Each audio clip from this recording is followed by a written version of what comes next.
अगर यहाँ नहीं होते तो घर भी अपने उनकी मृत्यु होनी थी। देखिए, ऐसा है, मृत्यु तो होती है, भारत की मृत्यु दर भी है, लेकिन लड़ते लड़ते जो मरता है उसे शहादत कहा जाता है। और अपने हक और हकूक़ के लिए, देश के लिए, ये जो हमारे किसान भाई लड़ रहे थे, वो इस भारत माता को, हमारी ज़मीन को बचाने के लिए लड़ रहे थे, अपने कर रहे थे।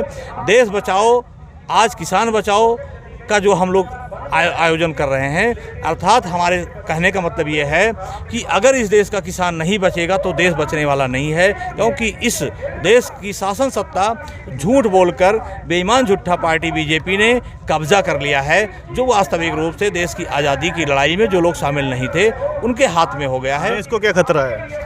देश को आरएसएस से बहुत बड़ा खतरा है, और ये मैं नहीं कह रहा हूँ, हमारे सारे महापुरुषों ने कहा है। सरदार वल्लभ भाई पटेल ने भी कहा था कि जब तक इस देश में खुशहाली तब तक नहीं आ सकती जब तक संघ और शराब मुक्त भारत नहीं बनाया जाएगा। ये तो पंडित जवाहरलाल नेहरू ने सरदार वल्लभ भाई पटेल से कह के दबाव डाल करके आरएसएस को से ऊपर से बैन हटा दिया था। उन्होंने 4 फरवरी 1948 को प्रतिबंध लगा दिया था। उसके बाद संघ ने बम्बई हाई कोर्ट में एक एफिडेविट दिया। उनकी विचारधारा की पार्टी राज कर रही है इस देश पे, आप क्या कहना चाहेंगे? आज उनके विचारधारा की पार्टी जो राज कर रही है, उन्होंने बड़े ही धूर्तता के ढंग से उन्होंने एक लिटिल मैन को ला कर राष्ट्रवाद की बात करते हैं, आप कैसे आरोप लगा सकते हैं? हम 100% उसे आरोप लगा सकते हैं। वो कभी भी राष्ट्रवादी हो ही नहीं सकते, ना उसके बाप दादे राष्ट्रवादी थे और ना वो राष्ट्रवादी है, ना वो कभी राष्ट्रवादी हो सकते हैं। वो बेईमान थे, बेईमान हैं, बेईमान रहेंगे, सदैव वो बेईमान रहेंगे। ये पूरे बेईमानों की जमात है और मोदी जी बेईमानों के सरदार हैं। जो बेईमानों का संगठन आरएसएस है, बीजेपी और आरएसएस का कहना है कि हमारे लिए राष्ट्र सर्वोपरि है और बाकी हमारे लिए कुछ नहीं है। उनके लिए कभी भी राष्ट्र सर्वोपरि नहीं था, ना सर्वोपरि है। उन्होंने आरएसएस ने कभी भी तिरंगे झंडे को नहीं किया है और तिरंगा का अपमान किया है, और तिरंगा वो कभी नहीं चाहते हैं। तिरंगा हमारा सर्वोपरि है। दूसरी बात मैं कहना चाहता हूँ, आज जो हमारी नोट है, जो हमारी करेंसी है, उसमें भी वो सम्राट अशोक को धीरे धीरे से हटाते जा रहे हैं। और हम वो इसलिए क्योंकि वो उनको सम्राट अशोक जो है उनको अच्छा नहीं लगते हैं। सम्राट अशोक हमारे इस देश के गौरव हैं और दुनिया के सर्वोत्तम सम्राट में जाने जाते हैं, उनको भी हटा रहे हैं। तो आप ये आंदोलन कब तक खत्म करने वाले हैं? हम ये आंदोलन तब तक नहीं खत्म करेंगे जब तक तीनों कृषि कानून जो लाए हैं इनको वापस नहीं करते हैं और न्यूनतम समर्थन मूल्य पर ये कानून नहीं बनाते हैं, तब तक ये आंदोलन खत्म नहीं होगा, नहीं होगा, नहीं होगा। हम लड़ेंगे, हम लड़ेंगे, हम लड़ेंगे। कुछ पत्रकार बंधु कह रहे हैं कि जो यहाँ की लोकल जनता है उसको परेशानी हो रही है निकलने पड़ने में, आप परेशान कर रहे हैं उनको?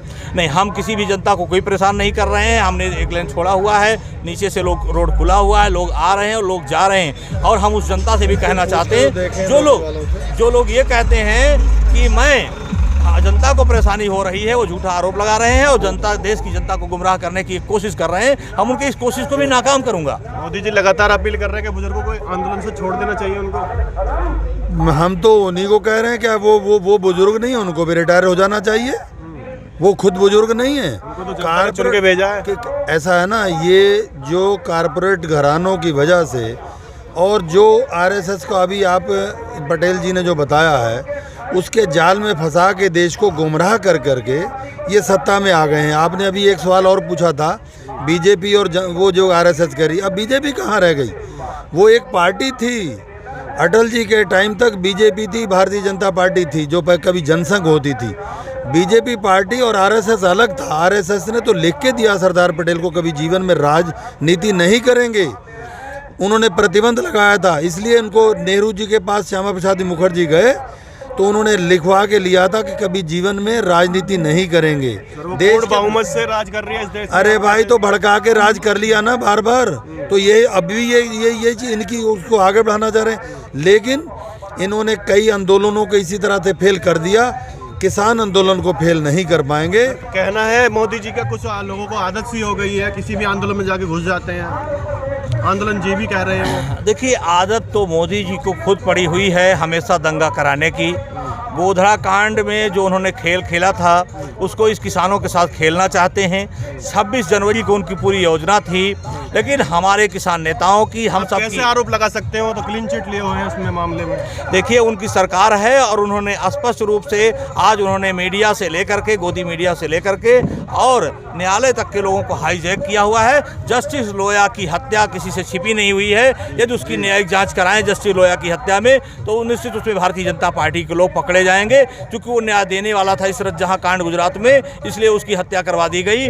जब भी जांच होगी और जब भी उस पर हम लोग आगे बढ़ेंगे। आपसे बड़ा सवाल करना चाहूँगा, आप पार्टी के, सरकार के विरोध में या कृषि कानूनों के विरोध में बैठे हैं? देखिए, मैं कृषि कानूनों को लेके विरोध में बैठा हुआ हूं, लेकिन जो सरकार जुल्म ढाएगी, जो सरकार को भी हम बदलेंगे। जो सरकार निकम्मी है उस सरकार को बदलनी भी है। हम जो गोधरा कांड की बात कर रहे हैं अभी और जो कह रहे हैं और अन्य मुद्दे उठा रहे हैं, तो वो 19 से पहले की बात है। 2019 में उन्हें चुना है जनता ने। देखिए, हम उनकी जो भी गलतियां हैं, जब वो हमारे बीच में जाकर के किसानों को और देश की दूसरे तबके के लोगों को के बीच में एक फूट डालने की कोशिश करते हैं, तो हम अपने उन भाइयों को वो याद भी दिलाएंगे जो उनके साथ इन्होंने गलत किया हुआ है। हम देश की जो ऐतिहासिक इमारतें हैं, लाल किला को जो उन्होंने बेचा है, हम उसको भी उनको बताएंगे।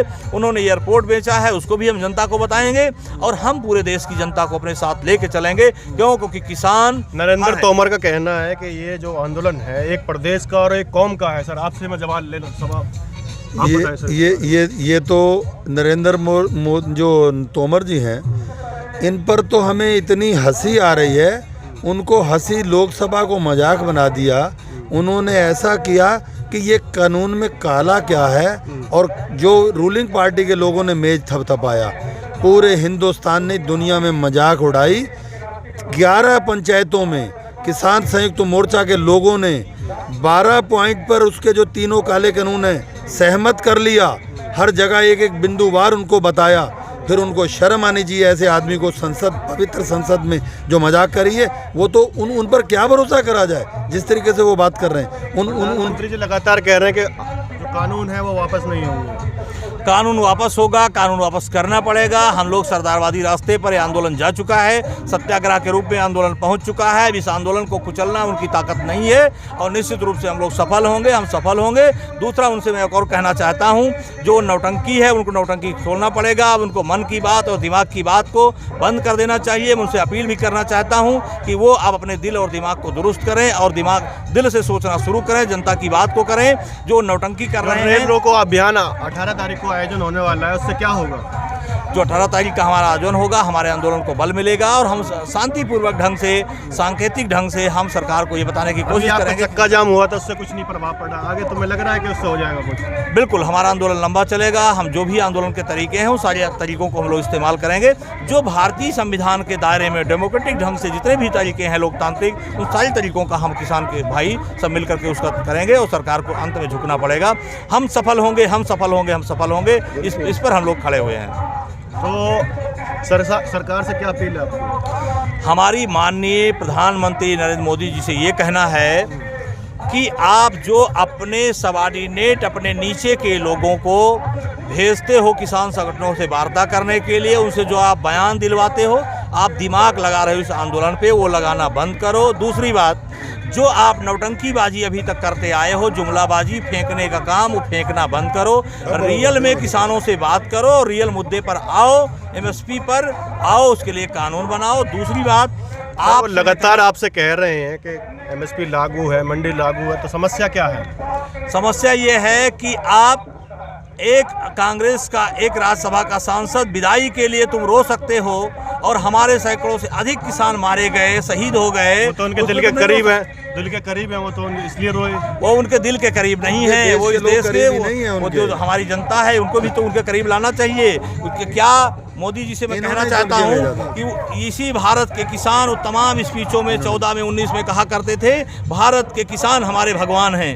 भारत के किसान उनके भगवान थे, आज उनके भगवान नहीं है। भारत के किसान आतंकवादी हो गए। कह रहे हैं कि सारे किसान हमसे संतुष्ट है, कुछ मुट्ठी भर किसान हैं जो हमसे असंतुष्ट हैं। असल बात यह है, अभी तक किसानों ने ही उनको चुना है, ये सच कह रहे हैं। किसान किस भरोसे में?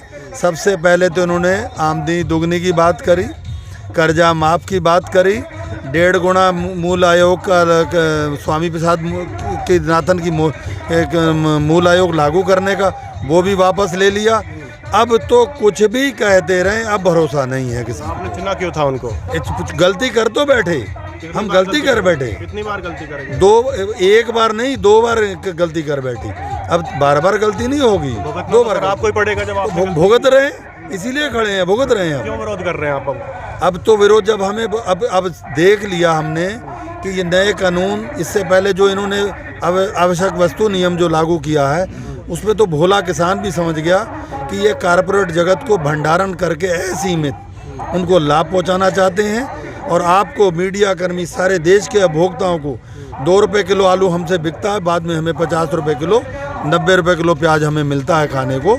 हम लोग पिस रहे हैं, हम बर्बाद होने की कगार में हैं, इसलिए सड़कों पे आ गए। हम प्रधानमंत्री जी आपकी मान क्यों नहीं रहे हैं? क्यों नहीं मान पा रहे हैं? प्रधानमंत्री जी इसलिए क्या ऐसा मायने दबाव है कि वो किसान भाइयों के लिए इस्तीफा? बिल्कुल राइट। प्रधानमंत्री जी के ऊपर कारपोरेट सेक्टर का एक बड़ा दबाव है। ये प्रधानमंत्री जी जब गुजरात के सीएम थे तो इन्होंने स्पेशल इकोनॉमिक जोन गुजरात में बनाया था। अहमदाबाद गांधीनगर के बीच में 300 घरों को इन्होंने उजाड़ दिया था, अडानी टाउनशिप के लिए दे दिया था। वो अडानी एंड कंपनी का जो कारपोरेट जगत है उनसे इन्होंने पैसे लेकर के और देश की जनता के बीच में जाकर के चुनाव जीता था। उसका एक दबाव है कि ये देश हमारे हाथ में गिरवी करो। जैसे ईस्ट इंडिया कंपनी के हाथ में कभी देश गुलाम हुआ था, ऐसे इन्हीं कंपनियों के हाथ में इस देश को बेचना है, ये उनका एक दबाव है। विष्णुहरि डालमिया जो किसी ज़माने में विश्व हिंदू परिषद के राष्ट्रीय अध्यक्ष हुआ करते थे, उनके बेटे का नाम है संजय डालमिया। चूँकि उन्होंने फाइनेंस किया था 1991 में, और इन्हीं की सरकार के बाप दादाओं ने अटल बिहारी वाजपेयी जी के नेतृत्व में जब बीजेपी चल रही थी, ये काराना केवल इनकी नहीं पुराने ज़माने से चला आ रहा है। तो इन्होंने उत्तर प्रदेश में कल्याण सिंह ने डाला, चुर्क, चुनार तीनों सीमेंट फैक्ट्री को विष्णुहरि डालमिया के हाथ बेचा था। प्रधानमंत्री लगातार वो बोल रहे हैं, मेरे दिल और दिमाग में जो किसान है, गांव है, सैनिक है, राष्ट्रवाद है। ना उनके दिमाग में किसान है, ना उनके दिमाग में सैनिक है, ना उनके दिमाग में राष्ट्रवाद है। उनके दिमाग में सिर्फ और सिर्फ बेईमानी है और सिर्फ अडानी और अंबानी है। सिर्फ बेईमानी है, अडानी और अंबानी है, सिर्फ कुछ नहीं है उनके दिमाग में। मैं उनसे एक बात कहना चाहता हूँ। किस तरीके से लगता है कि अडानी अंबानी है उनके दिमाग में? इसलिए लगता है, उद्योगपति तो बहुत हैं और भी, हाँ, और बहुत सारे उद्योगपति हैं, लेकिन बहुत सारे उनके साथ में हैं। और दूसरा इसलिए क्योंकि मेरा नाम हरि भाई पटेल है। मैं 2009 से लेके 2019 तक गुजरात की धरती पर रहा हूँ। मैंने इनको करीब से जाकर के देखा है। इन्होंने अपने हर गुरु को कुचला है, झूठ और फरेब का सहारा लिया है यहाँ तक पहुँचने में। अपने गुरुओं को, सुरेश मेहता जी को कुचला है। उसके बाद जितने इनके ऊपर गुरु, सब के ऊपर पैर रख करके और आगे बढ़ते हैं। इतनी पुरानी बातें याद हैं, तो चुनावों में आपने किस तरीके से इन पर विश्वास करा? क्यों वोट दिया आपने? नहीं, हमने उनको वोट नहीं दिया था। हमने उनको वोट नहीं दिया था, लेकिन देश की जनता को उन्होंने झूठ बोल करके वोट ले लिया था। गूगल सर्च करने भी फेंकू, जब हम गूगल पे कहते हैं तो मोदी का नाम आ जाता है। कब तक बैठे रहोगे यहाँ पे? यहाँ पर जब तक हमारे बिल वापस नहीं होंगे, जब तक घर वापसी नहीं होगी। सरकार ने तो मना कर दिया कुछ।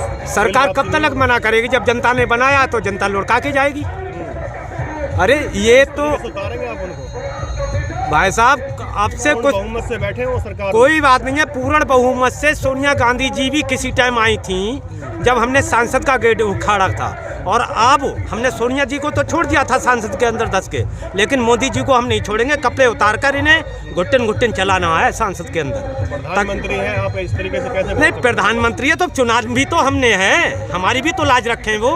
आज किसान यहाँ पर उसमें पड़ा है, घर छोड़ के पड़ा है। की बात करते रहे, आपको आंदोलन जी भी बोल तो दिया है? क्या आंदोलन जी भी बोल दिया? भाई साहब 200 शहीद हो गए, क्या उन्होंने शहीदों को दर्जा दिया आके? कह रहे हैं कि वहाँ के हरियाणा के जो कृषि मंत्री हैं वो तो घर में भी मर जाते हैं। नहीं, कृषि मंत्री के पास तो यमराज आते होंगे, यमराज आते होंगे, उन्हें बताते होंगे यमराज जी कि आपकी मौत कब है। वो कह रहे हैं तो मरने वाला तो मरता ही, घर पे भी मरता। नहीं तो कृषि मंत्री जी से पूछिए आपकी मौत कब आएगी, हमें ये तो बताते हैं वो। सर, जब ऐसी बयानबाजी होती है तो आपको कैसा महसूस होता है? देखिए, भारत एक बहुत बड़े राजनीतिक संकट से भी के दौर से गुजर रहा है। कारपोरेट जगत ने पूरी तरीके से इस सरकार को खरीद लिया है।